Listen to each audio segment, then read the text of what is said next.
Assalamualaikum warahmatullahi wabarakatuh. Nama saya Intan Khairiyah, mahasiswa STAI Hubulwatan Duri, Program Studi Pendidikan Agama Islam. Pada kesempatan ini, saya akan memaparkan salah satu materi dari mata kuliah Administrasi dan Supervisi Pendidikan. Dan yang akan saya bahas adalah konsep administrasi pendidikan.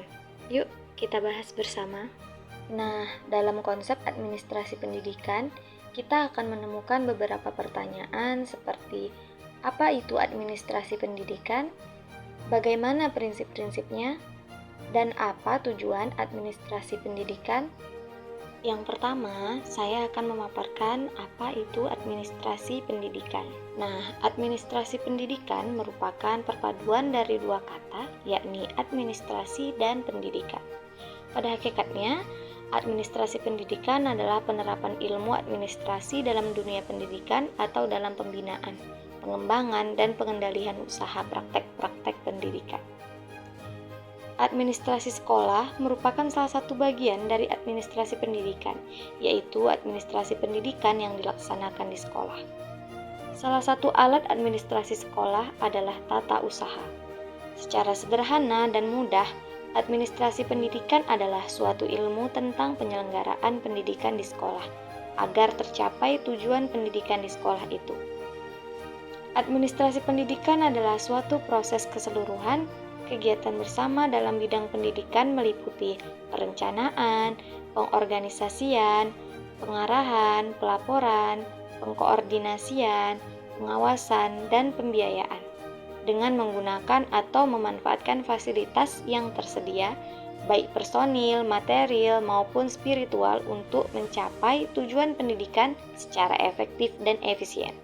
Beberapa unsur pokok dalam administrasi yaitu, yang pertama, adanya kelompok manusia atau paling tidak 2 orang. Yang kedua, adanya tujuan yang hendak dicapai bersama. Yang ketiga, adanya tugas atau fungsi yang harus dilaksanakan.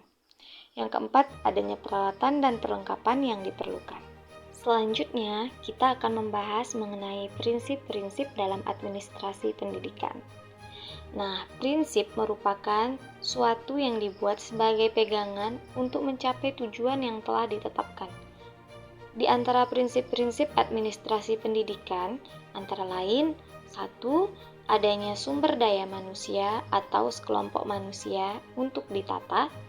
Yang kedua, adanya tugas atau fungsi yang harus dilaksanakan. Maksudnya, ada sebuah kerjasama dari sekelompok orang.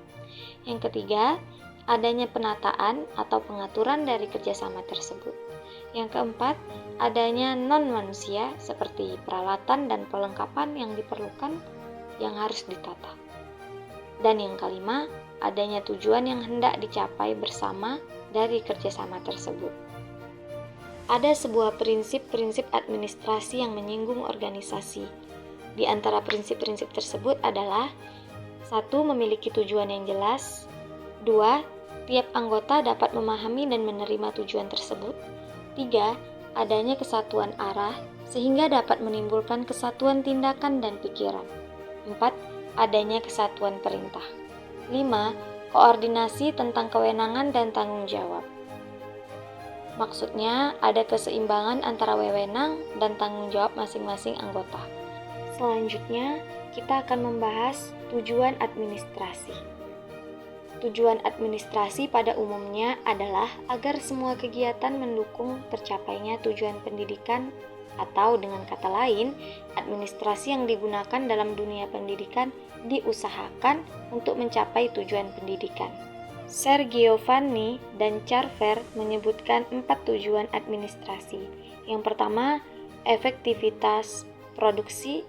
Yang kedua, efisiensi. Yang ketiga, kemampuan menyesuaikan diri. Dan yang keempat, kepuasan kerja. Keempat tujuan tersebut digunakan sebagai kriteria untuk menentukan keberhasilan dalam penyelenggaraan sekolah.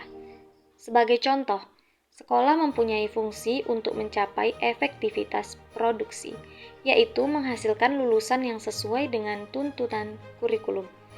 Dalam pencapaian tujuan tersebut harus diusahakan seefisien mungkin, yaitu menggunakan daya, dana, dan tenaga seminimal mungkin. tetapi memberikan hasil sebaik mungkin, sehingga lulusan tersebut dapat melanjutkan ke tingkat berikutnya. Baik, demikianlah pemaparan materi dari saya. Semoga bermanfaat untuk diri saya sendiri dan teman-teman semua. Assalamualaikum warahmatullahi wabarakatuh.